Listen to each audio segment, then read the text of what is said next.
Hey guys, today I'm going to show you how to change your shaft drive oil on a Yamaha FJR 1300. As far as I know, this applies to virtually all models.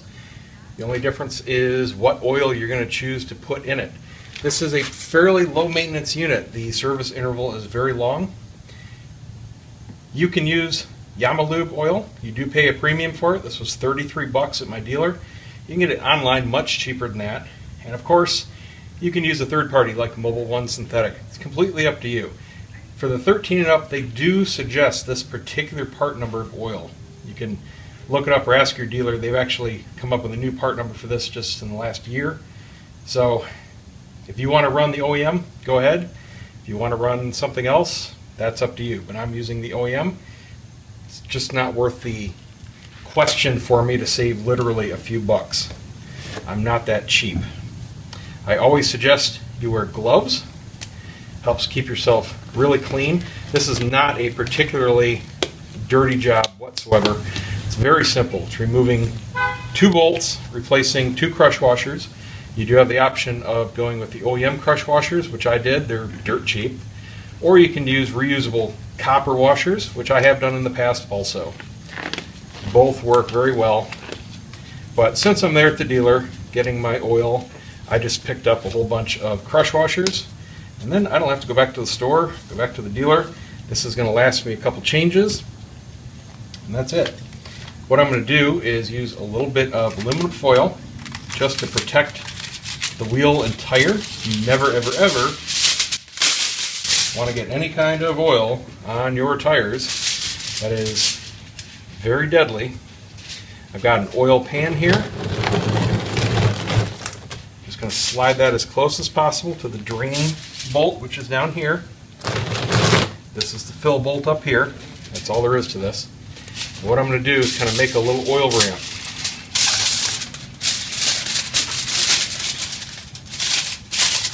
I'm just going to make sure that anything that dribbles out aims for this pan. Real simple. There's not a whole lot of oil in this, so it's not like there's a huge volume. Now, these can be especially tight from the factory, so I'm going to try a regular socket here first. If it doesn't work, I do have an old torque wrench that I use as a breaker bar. You can use an extension, you can put a open or a box wrench on the end of this and use it as a lever, whatever you need to do. But they're not that bad. So let's see if this will come loose for us. Yep.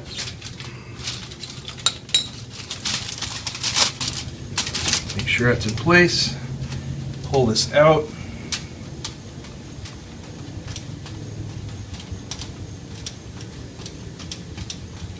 I like to hold it in as I'm loosening it. That way I can pull it away completely clean, just like that. And then I just get a little dribble on my fingers. So I'm going to set the bolt aside. Yummy spinach looking green oil. And I'm going to take out the fill plug, the fill bolt, same thing. Not bad there either. We're going to let this completely drain out. There's nothing else we have to do. As soon as it stops dripping, we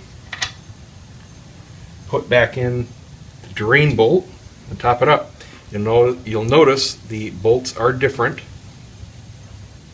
This one does have what should be a magnetic tip on it to catch any gear debris.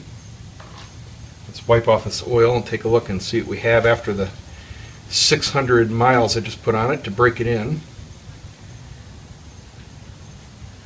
Yeah, there's some grit in there. You always want to wipe it off, of course. It's kind of obvious. Yeah, there's some fine metal grit in there. Nothing too terrible. But it did its job. It caught it all. Just wipe this guy off clean here. And it looks like we've just about stopped dripping. Alright. Now we're going to put this back. Actually, I want to take off the crush washers. You want to make sure that the crush washers are removed. Both of these stuck on the bolts, which is usual. So I'm going to go ahead and take these off, put on our new ones, and we'll top it back off. Okay, got the old crush washers off. If you have trouble, if you have them that are kind of stuck on, what I use is a sharp pointed chisel trowel thing. I just lightly get it in between and give it a rap with a hammer, pops it loose real quick. You just don't want to use anything real heavy duty that would damage any kind of surface. Just a little vibration is all it takes. Now the crush washers have two sides. They're both kind of rounded, but one's kind of sticking up. It looks like it would be crushed. That goes towards the bike. The smoother end goes towards the bolt. You just stick it in there. I just want to kind of show that and clarify it in case I wasn't clear in my oil change video. I think I called it a flatter and a rounder side. They're both kind of rounded, so it's kind of hard to tell. If you look at one side, the side that goes towards the bolt, there aren't too many features on it. It's pretty plain and fairly broad. Then the engine side is the side that's sticking up. It's more of a peak, and that's the side that gets crushed. So we put that on. Put on our other one. Where did it go? There's the new crush washer. And the drain plug. I just had the drain plug. Here it is. You can see that tip is magnetic. Put in the drain bolt first. These get snugged down. I believe the torque spec is about 16 or 18 foot-pounds. Basically real tight. And again, if you are not a real good judge of torque on these, use a torque wrench.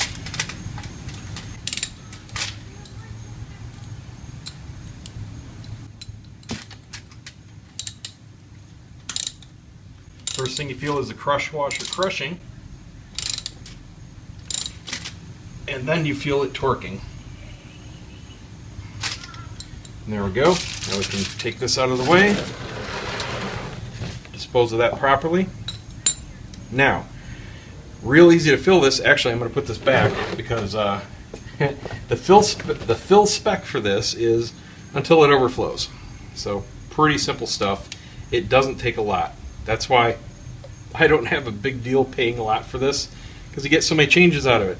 I mean, you're going to get years out of this one little bottle if you ride with any kind of normalcy.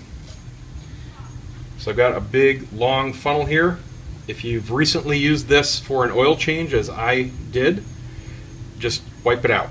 Okay, you don't want any dripping engine oil contaminating the rear drive oil. We're just going to put a little bit in at a time, let it settle in there, because as you can see from it coming out, it doesn't take much. And once we see it overflowing, it's full. Doesn't take a whole lot.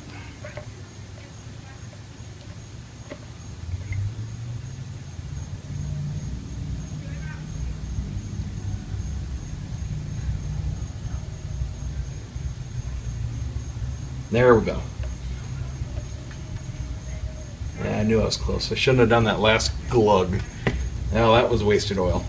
So, approximately a third of this or so is what it took, with obviously some of that wasted, but for a good cause, because you guys could see exactly what happens and exactly how much it takes. So, no big deal there. Yes, that's probably about $2 of wasted oil dripping down, but hey, you guys can benefit, so that's okay. Alright, so now we just put in our new fill bolt.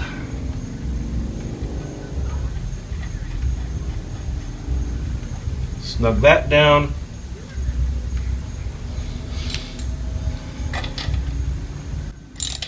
Feel the crush washer crushing, and feel it torquing. Done. Now we just have a little bit of a mess to clean up. Just a little bit of oil here. And again, make sure you get all of this. None of this can touch your wheel. None of it can touch your tire. All right, that's no joke. Make sure everything is wiped up. I'm going to come back with a clean cloth and get the rest of that off. Just a little residue, but there is nothing dripping. And we are done.